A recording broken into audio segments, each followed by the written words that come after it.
Hi guys, I'm Adrienne and I'm here to discuss how I became pregnant while having polycystic ovarian syndrome, also known as PCOS, with this one simple adjustment. Hmm, how many of you have thought you could not get pregnant unless you got IVF or just completely couldn't get pregnant at all? Well, that used to be me until I made this one simple adjustment in my lifestyle. And I'm going to tell you what that adjustment is right now. With no further ado, the big secret is diet. That's right, diet. That is right, DIET, diet. Changing your diet to prepare to conceive will change everything for you and your partner. So, a little bit about me is I am African American. I no longer 30 years old. I'm 31 now. I turned 31 in early December. So I am in my early 30s. This is my first child, and I've never had an abortion, and I've never really been on birth control. So this is kind of important, when we're talking about the body and demographics, and just so we're all on the same page and we don't have any misunderstandings, any false hope. Um, so a little bit of background. I can say that I did try birth control because, before you're diagnosed with it, if you were like me, a teenager, I had a bunch of irregular periods. And at the time, that's all they knew. Physician was like, hey, get on birth control, correct your cycle. I always had a knowing that that just wasn't the way. I'm like, is it fixing it though? Like you're putting me on birth control, but is it gonna fix the issue? It didn't. I tried it. My body didn't even agree with it. I remember getting so sleepy. And when I took myself off the birth control, I literally bled for like 30 days and 30 nights and probably more straight. And I kid you not. So me and birth control have never really been there. I tried again in my early 20s. It just was a nightmare. Never done birth control. Never had an abortion. Not to say that I was always the safest sexer, No, I was not, So in the back of my mind, I always had this voice saying that, hey, I may not can conceive. I didn't want to believe it. My faith spoke louder to say, don't claim that, don't say that. That's how I was raised by my grandmother. Don't claim or say anything on your life if that is not what God is saying, So be careful about the labels that you claim, the diagnosis that you accept. But it was a small voice, like, but I don't know. My journey to conceiving may be a little bit more difficult. Um, so to fast forward to conceiving, the year of 2023 was the year that God told me, hey, for you to achieve the things that are in your heart, I need you to be obedient to what I'm telling you. And one of the things he had been telling me was to eat for my body. I had done enough research. I had lived enough different lifestyles to know what did and didn't work. By that I mean I have been vegan, I've been vegetarian, I've been pescatarian, I've been carnivore. And I've seen the changes in my body, and specifically around my cycle, how it was affected with these different lifestyles. And one was that you need to draw back on the carbs major. I moved from the West Coast to the South.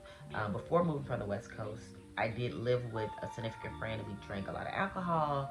We ate a lot. We just were having a merry old good time. And that's coming after me being strictly vegan and fasting, like this strict healthy lifestyle. So I started to see changes. I was having difficulty losing weight. Prior, I could run on the treadmill maybe 3 days a week for a week straight, and I drop and I whip up in shape.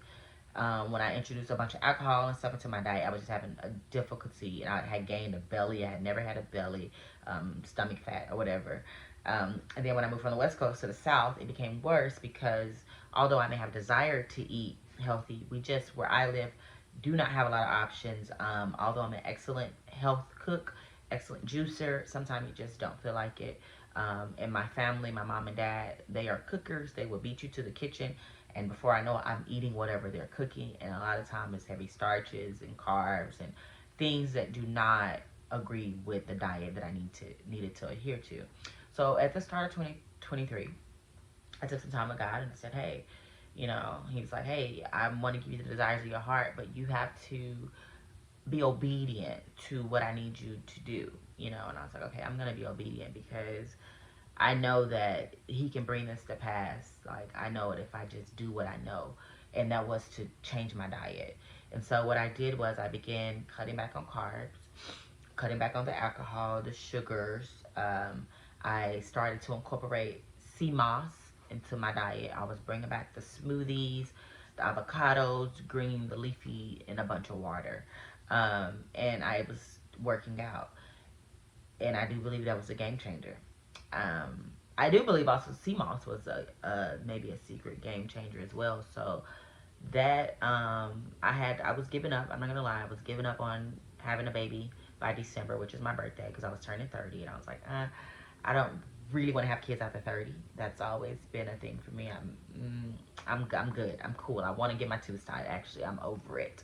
But the state I'm in, that's actually illegal to get your tubes tied without XYZ. So I was like, darn it. But as God would have the sense of humor he is, I turned 30 December. I conceived in January. So there is hope. I didn't have any IVF. I didn't have any shots. And I couldn't believe it. I was utterly shocked. I absolutely was in disbelief that I was pregnant because for so many years, sorry, I got the chills. For so many years that if you have PCOS, you know, my girlies, you know, like we kind of like are discouraged. Like, man, will I be able to have kids? You know, and I don't know. Like, we just really don't know. It's just this hunting in the back of your head. And so for you to conceive and you see this test that says positive, I mean, I took like so many tests. It's ridiculous. I took so many tests. Um, and then I was scared to miscarriage because of knowing that. So when I found out I was pregnant, I finally accepted it. I then stopped working out. Like, at first I was walking and doing stuff, and then it came a period the Holy Spirit said stop. And so I just stopped. I would do light walking, but as far as like trying to be fit, I didn't work out for the first 5 months until I got over that 5.5 month hump of there's a baby in here, and maybe 6 months where the baby is here, like she is totally fine and healthy. Then I got back in the gym and began kind of working out and preparing for childbirth. I worked out with a coach, we did maternal workouts for the pelvic floor to prepare for that. Shout out to Chloe because she's super awesome. And yeah, I went on to have a natural birth. I did it unmedicated. I did not do it at home because I was, you know, as much as I am that person who wants to have a baby by the river and no, I want to do it myself. One, I didn't go into natural birth by myself. I was induced, so that kind of changed things. And then two, it did give me a little bit sense of calm when I spoke to my physician about my desires. And they're like, well, hey, if you want to give birth on your on your two knees and two hands and all fours, go for it. If you're not an epidural, you can move around. So I was able to bring my bouncy ball in and do all these different positions as if I was at home, and it was totally great. So that made me feel good. But the one thing was changing my diet. So if you have PCOS and you know, if you suspect you have PCOS, have your doctor do a blood draw on you, because I had to tell my physician. She said, no, you don't. I don't think you have it. I said, okay, well, I think I do, because I've read up on it. I'm seeing these symptoms that I'm having, and they kind of go in line. She said, okay, well, we'll do a blood test. And it came back positive.